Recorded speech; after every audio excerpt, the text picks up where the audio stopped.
Hi, and welcome to Desperately Seeking Senior Living, a podcast for sons, daughters, grandkids, and spouses who suddenly find themselves tangled in the search for senior living and care. If you like today's episode, don't forget to subscribe and check out our doable download in today's show notes for a printable summary of the show and a bonus tip from our guest. She knew that Alzheimer's was likely coming for her because her mother and one of her two older sisters had died of Alzheimer's. I'm your host, Valerie Borgman, and today we're talking with Lee, who helped his mom move as her memory worsened. Everyone knew the move was probably coming, but they didn't anticipate how creative they would need to get, how hard it would be to find the right place, and just how much his mom's pre-planning would help. Well, the story really started in I believe it was August or September of 2019 when the staff at Village Green, where she was living in independent living, called to tell us her behavior was increasingly erratic. And they, first of all, wanted us to have her checked for a UTI, because that can cause that kind of behavior. And of course, that wasn't the problem. So she was multiple times a day, she was going downstairs to check that her car was still there. And she was forgetting things. And she was never belligerent or anything like that. But it was becoming obvious that she was not going to be able to live on her own. She was still driving. That didn't last long. I mean, technically, she was still driving. She hadn't actually been out very much at all. Now, one thing you have to know about my mom is that she has been very much a controlling person, not in a negative way usually, but my dad died in 97. And ever since then, she's been on her own and quite happy with it. She knew that Alzheimer's was likely coming for her because her mother and one of her two older sisters had died of Alzheimer's. So she was very careful in her planning. She planned monetarily. When she moved into Village Green, her whole intent was that she would spend the rest of her life there because she could start off in assisted living, move into in independent living, I should say. She could move into assisted living, and then at the time she moved in, they had plans to create a memory care unit, and they never did. So when the time came for her to go to assisted living, they had no room. The staff at Village Green was extremely helpful and extremely supportive in trying to, in working with us until we could find her a place to live. She didn't understand. She had no idea why she had to move. This was her home. This is where all of her friends were. They said that they were going to have everything for her. Why couldn't she just stay there and move into assisted living? Well, Mom, no space. Well, why not move into memory care? There is no memory care. And so the staff there promised to look after her as best they could while we looked for some place to move her. They even went as far as to create these fake 30-day move-out notice letters. Right, because she was like, I don't have to move. Right. And there was never any intent of forcing them on her or, enforcing the move on her, but to try to give her something to hold on to that said, you have to move. Right. There were all these conversations, but then the next day she would be completely surprised that someone was talking about moving. Right. Exactly. And of course, so we knew she had to move. She didn't know she had to move. We had no idea. We had no idea what to do. And the executive administrator at Village Green, she was the spearhead of all this. She recommended ClearPath, and that's where we met you. Thank you. And we went on I guess it was 2 or 3 month journey of trying to find places that, you listen to what we needed. We needed to keep her close. We needed someplace that would start with assisted living and move to memory care without hopefully having to move her again. She went into an assisted living apartment. She was extremely unhappy about it. Yeah, she was still unhappy about moving from Village Green because that was her plan. That's right. Yeah, the day that that we were actually doing the move, my sister and my wife kept her company elsewhere while I helped with the move, and they took all sorts of abuse from her. I'm glad to say that did not last. Within a couple months, she had settled in fairly well. One of the resources that you guided us to, besides a place to go, was a way to get her there.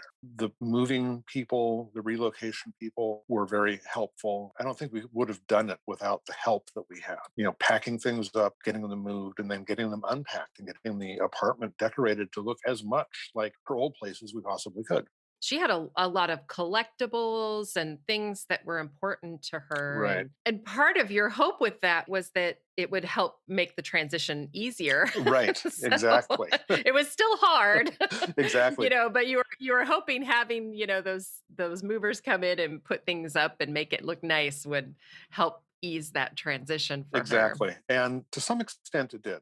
She downsized quite a bit when she moved from the family home. She did all that herself. I mean, she hired the moving company and everything like that. But we had to downsize again. The assisted living apartment at Meridian was a bit smaller. The Meridian had a transitional unit. So it wasn't their regular assisted living. Yeah, she had a wristband detector for a while, and I think she also, for some of the time, she had a pendant as well. It was easier, I think, making that transition, but I think that was really smart too that they had her visiting the memory care. Yeah, that's exactly right. But almost immediately, she was wandering the halls. That they ended up taking her down to memory care every day for several months just to spend the day there, have her meals there, etc. And in the middle of the pandemic, I don't remember exactly when, but I think it was late spring of 2020, they told us that they were going to move her permanently into memory care. And they were going to handle all that. And they did. We didn't have any physical contact. We didn't have to show up for that. And of course, we expected that she would be all upset at having to move again. We never really heard a thing about it. She'd been spending so much time down there anyway. She knew everybody. Her meals were all down there. She just had a different room, but she had her TV. That was really important. She had the TV. How different would you say that she was from that first time, when she first moved into the Oh, Meridian to memory care? Was it about the same? there had definitely been deterioration. She did not have the concerns uh, in the summer of last year that she had in the fall of the year before when we first moved her in, and I'm sure that's because they just weren't part of her memory anymore. She didn't know enough anymore to know that those were problems that she'd had. She has not had any problem with remembering people or anything like that, but um, she has she has delusions now and then, which I'm sure is common. She thinks that she called one night last fall and wanted to let us know that she was staying in a hotel, that she would probably be back home in a few days, but she'd been attending conferences because she did a lot of that kind of stuff when she was still working up until the late 90s, and business was always really important to her. So that's where her mind went, that this wasn't her home, but this was a really nice place that she was staying for a while. And they were taking good care of her, and, but she had more conferences than And, one. and the food was good. Yes, exactly. I said, "Oh, that's great. That's great, Mom. Well, let us know when you get home. Things like that." Just humoring her because there was no there was no arguing with her. Right. She was convinced this is what was going on, and even if you argued with her in one, she wouldn't know it the next day. Yeah. She probably wouldn't even know it an hour from then. Right. You just sort of joined her where her memories were taking her. Right. And of course, it made it, one can feel guilty or not about this, but it made it easier that she wasn't, we weren't doing the actual taking care of her. We knew that she was in good hands as far as, you know, if the phone call ended and she was upset, or if she wanted to just go off and do something else, there were people right there who were able to take care of her in those Yeah. circumstances, that we didn't have to be responsible directly for her post phone call happiness, whatever. Mm. And we were still talking to her. Of course, in memory care, she doesn't have her own phone. If we wanted to talk to her, we would have to make arrangements, or she would call us from the community phone. Yeah, what was that like for her? For a while, she would still call us. She would have somebody call us weekly. I mean, she would have somebody initiate the phone call for her. They do have a phone in a little office area there that gives some privacy. She wasn't really alone. There was a wall and maybe an open door between her and the rest of the memory care unit. And there's nothing else going on in that room. But if she hears somebody walking in the hallway behind, she'll always be looking around and making sure that nobody is spying. I won't say paranoia, but her desire for privacy. She just doesn't want anybody overhearing something that she maybe doesn't want them to hear. Fortunately, she was able to get a single room. I'm not sure how she Yeah. would do with a roommate. If it weren't for COVID, you would have been more a part of that transition to memory care. Exactly. Yes, Do you think it was better that you weren't? I do. When we first moved her in uh, at the Meridian, we were looking at all the different, transitional strategies. Mhm. Like, okay, should you just drop her off and not even visit or contact for a few weeks, a month, whatever? Or should you be involved every day or every week or whatever? And we kind of took a middle road of we were in phone contact, but we didn't visit for about a week, I think. I don't remember exactly. And I think the move to memory care was a lot easier because we weren't involved. Mm. She didn't have that much memory of what the original move in November was like. She was used to the people. It was just a matter of she went to sleep in a different place. There was certainly lot less anxiety on our part. Today's episode is brought to you by ClearPath Senior Living Solutions. ClearPath helps families find assisted living, memory care, and other resources. Find our contact information in today's show notes. You took a lot of the heat for a lot Yes. of things. Yes. I am so angry that I gave that kid Yeah. power of attorney over me. I know. I know. And in fact, when I stepped in, right, we were like, okay, let me be the bad guy. And then, Kim okay, let Kim be the bad guy with this letter. And so everyone kind of having this strategy. So having you not be involved, even though it was out of your control to not be involved, Right. turned out to be a really good thing. Yeah. The Meridian, of course, as they have to be, have been very good about calling us and telling us about any serious difficulties or even happy things. Oh, So that's nice. It's good yeah, to get those phone exactly. calls. Yeah, exactly. Yeah, your mom is doing fine, but she just wanted to talk to you. Did Yeah. you still worry though? Oh, of course. Yeah, You still do. exactly. Yeah. Yeah. And, especially earlier this winter when, after COVID and it looked like she was going downhill, and she was diagnosed with COVID in January and she never was very symptomatic, but she recovered without ever really showing any serious symptoms at all. It was only afterwards, after she got her negative tests, she started having problems eating.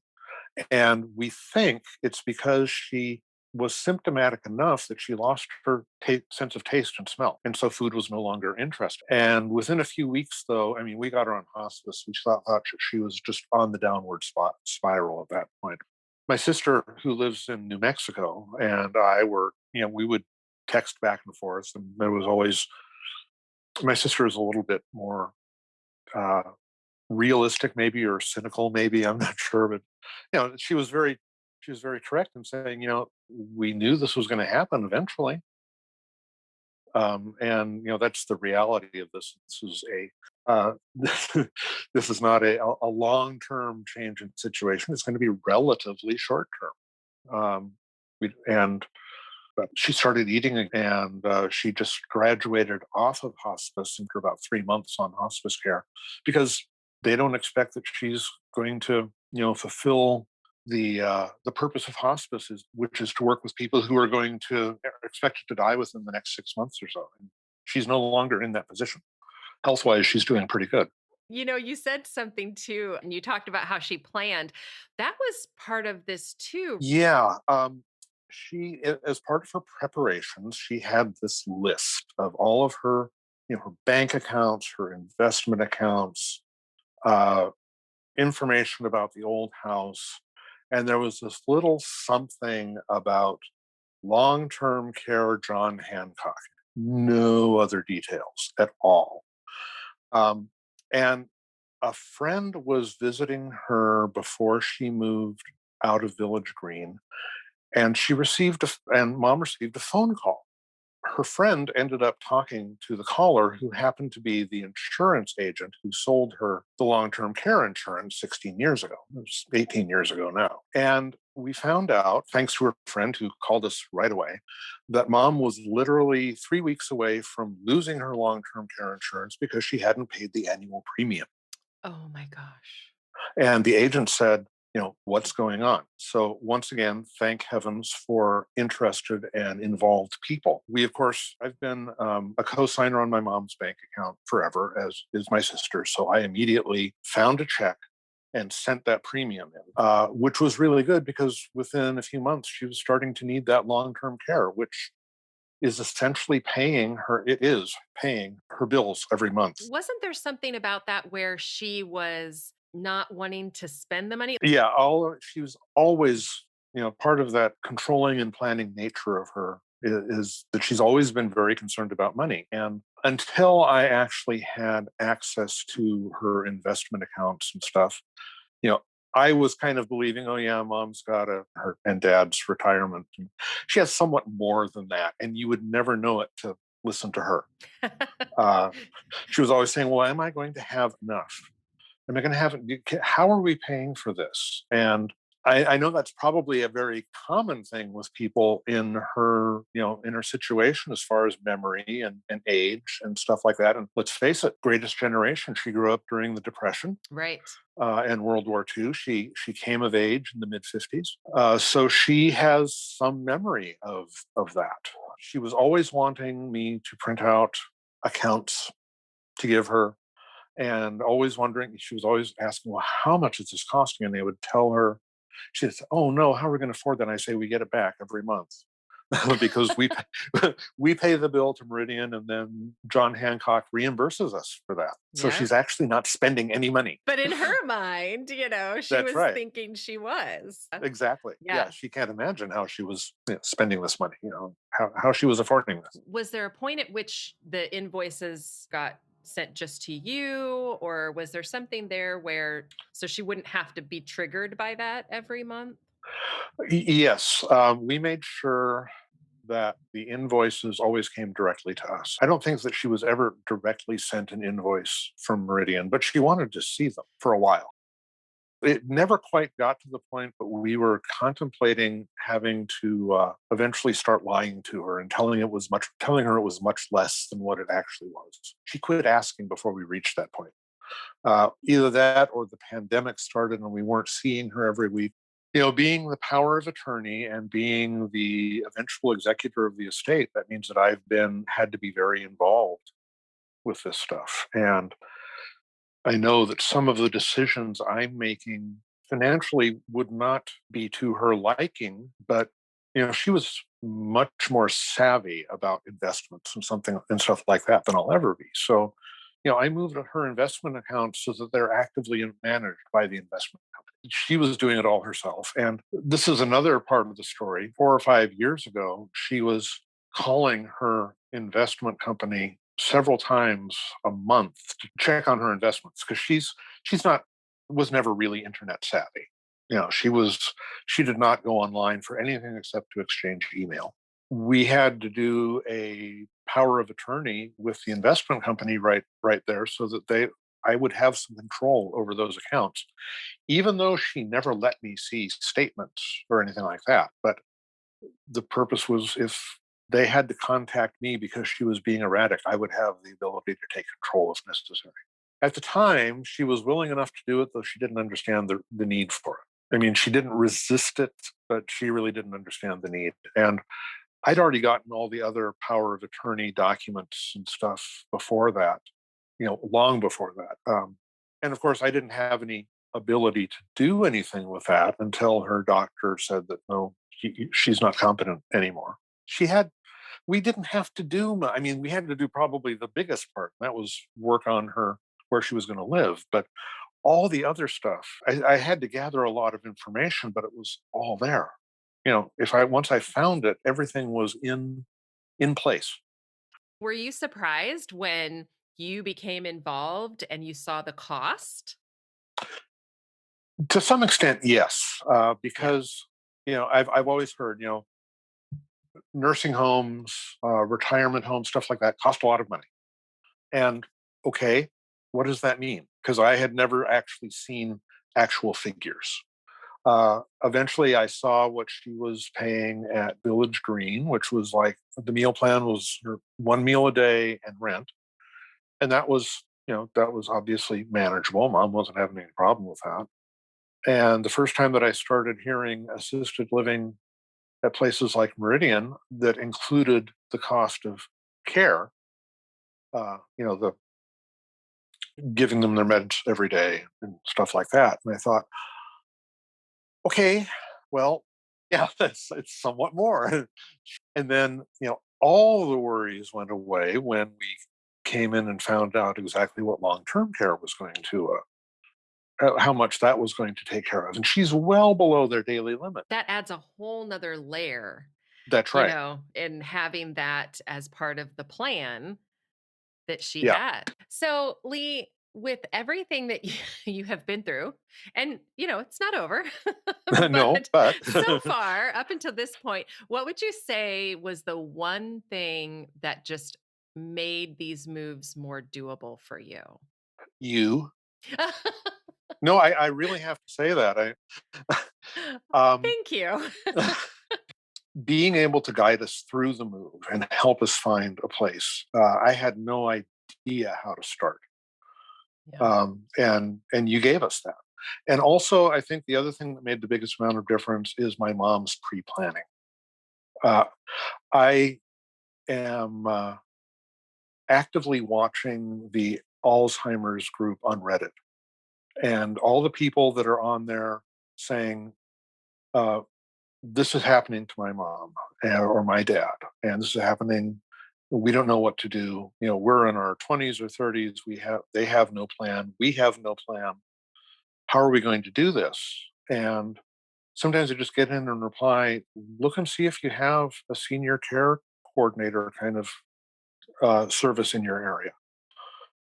They can be a big help. And there are all sorts of resources out there that you don't really even know about until you go looking. My mom, well, it amazes me that, living in the internet connected age we're in today, where you can get so many answers, sometimes quickly, depending on how your search skills are. But they had resources of other sorts, and we have much vaster resources now. Her pre-planning and the kind of services a company like yours can provide were the biggest guide lights in this whole experience. And thank you. You are welcome. You're welcome. And hopefully this will help another family too. Just our I hope so. conversation. The biggest thing for people to know that are coming into this cold, and I think to some extent everybody comes into it cold because all of a sudden things are fine until they're not, is that there are other people that have gone through this. So there's all sorts of ways of just getting emotional support, and there are all sorts of resources that it's not really that hard to find if you know where to look. You're not alone. You don't have to do it alone. And as society ages and birth rates drop and stuff like this, more and more of us are going to be in this situation. Check out this episode's doable download in show notes for details, including industry terms and definitions we discussed, as well as a bonus tip from our guest. Have questions or your own tips to share? Leave us a message. We'd love to hear from you. And until next time, make it doable.